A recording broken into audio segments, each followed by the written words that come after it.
Hi everyone, Diana Rankin here with your weekly Psychic Soul Message and Psychic Predictions. And this is the 41st week of 2019 for September 8th to the 14th. I have to work at those numbers.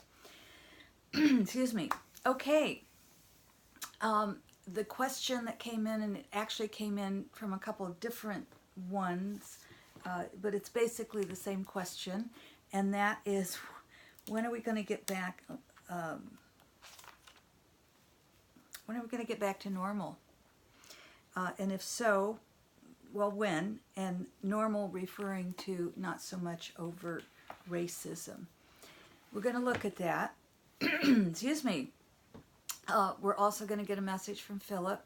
This is my oracle book, and it just has a different message on each page. So we'll look at that as well later. But I want to first of all tell you what we're doing is creating a new normal. And you've seen me do this before. We tend to heal our wounds personally. And we all came in with a wound. When we came into body, we said, I can heal that. And as we came in and said, I can heal that, we took on the wound. And it may be the wound of abandonment. It may be the wound of lack of self-confidence. It may be the wound of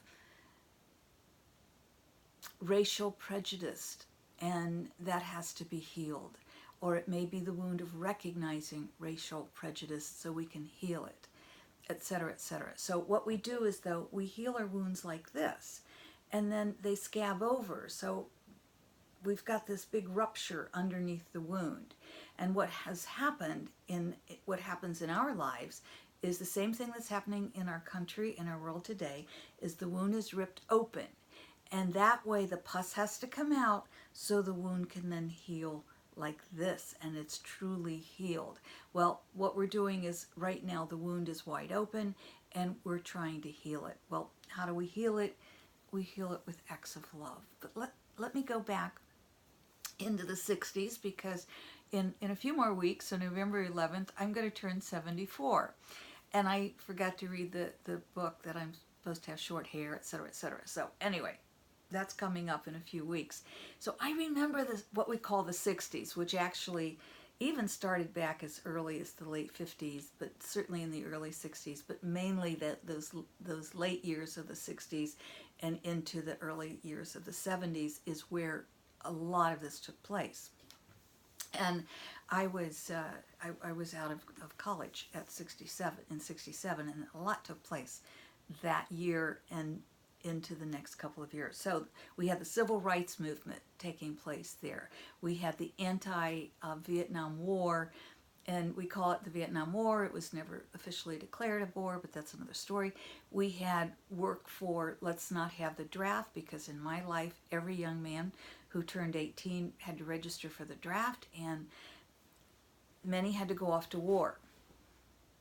We had, right after that, right on top of that, came the women's rights movement. So we had civil rights, anti-war, anti-draft, and women's rights. Boom, boom, boom, boom. And now, looking at the world now, it seems like we didn't make any strides. But looking at it from a historical point of view to what the world is now, we made tremendous strides in all of those categories. Schools, when I was young and we were in schools were segregated. They're no longer segregated. Yes, we have a lot of work to do yet. I don't want to downplay that, but we have come a long way just in my lifetime. The anti-war, the big thing there is we became a volunteer army instead of every young man getting drafted into a war, unless there was a reason to buy yourself out of it, or you had an illness, or I think if you were married, and there were certainly college deferments also. That we made a difference in the 60s. We made strides. It wasn't easy then, it's not easy now. But this pus that is coming out is letting us know how much more work we have to do. You know, in my lifetime, when we were growing up, women could be, except for the rare woman, and my mother was one of those rare women, by the way, women could be nurses or teachers. My mother was a CPA and a published poet. She was one of the rare women. And I like to think she raised a rare woman, but actually those were the choices, nurses or teaching. And look at the choices open to the young women today. So it has changed. Um, it looks like um, it's not going to be easy, but we can make the change. So let's see what Phillip has to say. And just take a moment here and say welcome for everybody. I'm so glad you've come. Thank you for coming back. Thank you for telling your friends. If this is your first time here, we welcome you. We do love the comments. It sometimes takes me a while to answer them, but I do get them and I can see them even if I'm traveling and don't have time to stop and answer them. So I thank you for each and every one of your comments. Phillip is my spirit guide that I work with. He's my main communicator. And not only did he give us this book, but we sit down and we ask him questions, and then I'm going to read you the answers. Because you all made it easy on me. I used to try to interpret everything he had said to me, and so you said, well, what does Phillip have to say? So I'm just reading his answers. So thank you for making it so easy on me. I love it. So here's what Phillip has to say about this question of when are we going to get back to normal? And again, we're not. We're going to create this new normal, but it's really, the question is, when will the pus be gone? Upheaval, change, and this is what Phillip says, upheaval, change is difficult for many, but not for all. There are those who are able to ride the waves, while others get water soaked and even some may drown. The choice is always the decision of each human. The difficulty presents itself when the expectation is not met. By this I mean the human mind seeks order, but life is seldom orderly, especially during radical changing times, the likes of which you are currently experiencing in what you call your country. The new normal, as you call it, is a process. It does not suddenly come into being overnight. It is a process that takes several years to settle into being. That said, let us look at the very specific time and let us look at the specific problems being addressed, that of anger and its manifestation. As the anger is released from hiding, it is a surprise to many, including me. I didn't know how much there was out there. As the rage is openly expressed, it requires greater compassion to be expressed rather than anger at those who rage. Anger begets anger. Otherwise, getting angry over the other person's anger will never produce a result of peace. It will only produce war. Coming from so many who are upset themselves by anger, the energy builds in that direction. The only way to change the energy is to meet war with peace, to counter anger with loving kindness. It is not possible to change the mind of one who refuses to grow. It is possible to reach those who are ready to grow. What is first required is for all who can put aside the sword of destruction and pick up the plow of peace. Over the next several months, it will behoove those who can to hold love.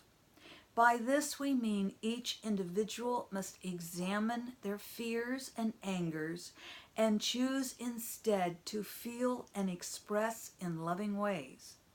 The more who do so, the greater the energy. Once the energy reaches a tipping point, the tides will turn and many minds will be changed. Not all, but many. The anger must not again go underground. Instead, this is an opportunity for a massive healing to take place and allowing the new world to come into being. This could be accomplished in as little as 2 Earth years. I'm going to comment on that one later. So don't get that one stuck in your mind that it's going to take us 2 years. But it's not going to happen overnight. The next several months are crucial. As the tension rises, the energies become more erratic. Survival of the individual and of the collective is dependent upon those who hold the energy of peace and love. The amount of earth time the change takes depends on the number of those who hold this energy.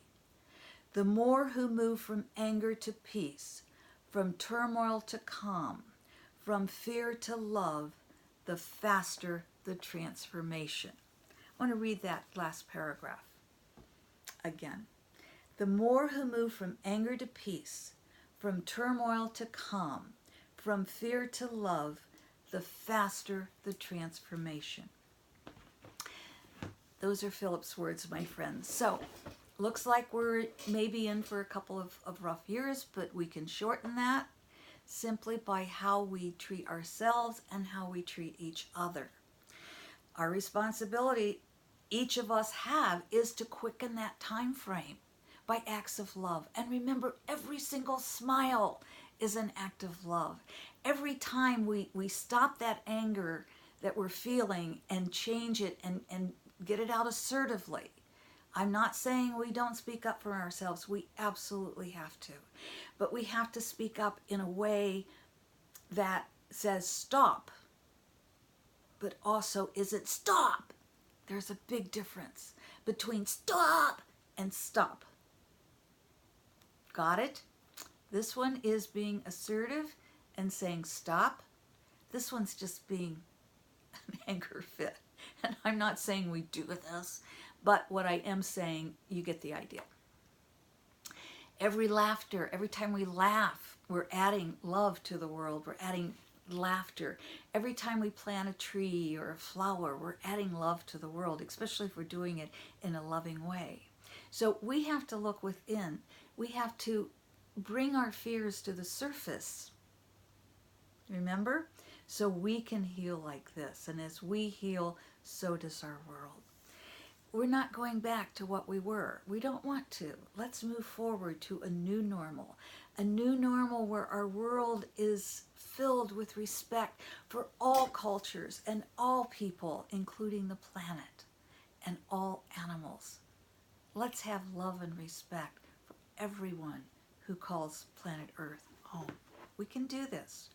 We can do this. We're here to help each other. This isn't to say we never get angry. This isn't to say we never grieve. This isn't to say we never feel fear. It is to say every time those emotions come forward, we stop and say, what do I want to add to my life, my private world? And what do I want to add to the greater world? And we make a decision. Shall we get our message? Think left page, right page. And I just remind you that I read both pages, and some people have written and said, I always get when it's the left page is the message, I always get the opposite page. So I just remind you, that might be your private message, to get the opposite page of what the general message is. So we just think left page, right page, and then we just open, or we can flip through. I'm hearing right, so we're going to read the right page, and then again, I'll give you the message on the left page. But this is our message, and it always thrills me how our message in this book is exactly what we've been talking about. And you see, I just open randomly, and every page has a different message, but it always seems to fit our bigger message here. So here's our message. Find peace, and war will be meaningless. Find peace, and war will be meaningless. On the other side, on the left page, it says, the bud of the flower will not grow where only weeds are planted. The bud of the flower will not grow where only weeds are planted. Plant flowers, my friend. And remember, find peace, and war will be meaningless. We all have a responsibility to create that new normal. That normal where disrespect, bullying is not allowed. Where anger is replaced by love. I love you, my friends. I am so grateful that you're here with me every week and that you're holding the love as well as you can. Thank you for being here. Thank you for telling your friends. Thank you for subscribing. Thank you for coming back. And most of all, thank you for receiving the love that we're sending to you. And thank you for the love that you send to us.